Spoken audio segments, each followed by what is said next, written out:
Alright guys, welcome back. In this video I'm going to talk about wisdom and how it affects life. So if you watched the last video that I made, you'll know that wisdom is made up of knowledge, experience, and then it comes together and creates good judgment. So the scenario I'm going to use to kind of describe this in practical terms will be a cinema. So if you walk in, imagine your first time at cinema, you've never been before, you just sit right at the front and your experience is pretty poor.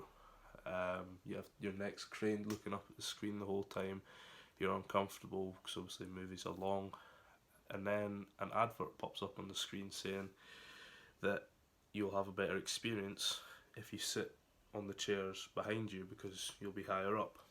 So you decide to sit higher up and you have a better time, but then some time passes and it starts to get quite boring. You're just sitting there doing nothing while you're watching the movie, but of course you've just been sitting there. So you just remember that before, the seats behind you when you're sitting at the front had a better perspective, so you decide to do the same again. This time when you go to sit down, on the seat is a leaflet. This leaflet, you open it up and it says that the seats behind that have got massagers, they recline, cup holders, all the good stuff. So that's makes you want to move up to the next level, naturally. After a while of doing this, you realise that you just keep going up, things are getting better, but you just keep going up and up and up. And the thing is with this scenario that I wanted to explain is that the cinema is actually infinitely large. So think of that as your wisdom. The cinema is infinitely large, wisdom is infinitely tangible. So you have your experience, like when you came sat down you had a terrible experience, then you get the knowledge that the seats behind you are actually better. But then that all begs the question of how can you be happy if you know that what's above you is better? And that's a fair question. But the reason this scenario works so well is because the movie is your life and it is finite, it lasts a certain amount of time, but the cinema is infinitely large, it'll keep going on and on. So there is really no end until you die. So for this reason we can never aim to reach a certain point, we must just enjoy learning and getting better, which is pursuing wisdom. Experiencing things, finding out things through knowledge, experiencing things, creating your experience, putting them together, giving you good judgment.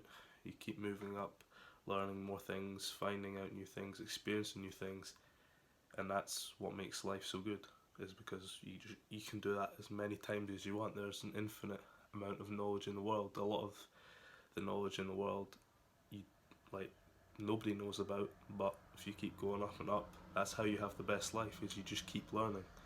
And that's why I believe that pursuing wisdom creates happiness, because when you just focus on constantly pursuing new knowledge, new experiences, keep going up and up, and you will keep going up and up, and that's why you need to enjoy going up and up. You enjoy the process. There is no end goal. The only end is dying, and if you just sit around and wait to die, you just can have quite an average life. But if you go through life enjoying the next thing and the next thing, just enjoying learning and getting better, that's eternal fulfillment. You will be eternally happy. Obviously, speaking, there are many things that feed into happiness, but if you look at the small things that lead into happiness, they all come back to what I'm speaking about right now. So I hope that video was useful to you. Certainly took a few days for me to think of that sort of stuff, because as soon as I posted that last video I started questioning the theory and how to explain it better, which is only natural. I'll probably do the same with this video and see if there's a better way I can explain myself, or maybe start going into some of the smaller parts of what I believe creates happiness. But for now, thanks for watching, and I'll see you in the next video.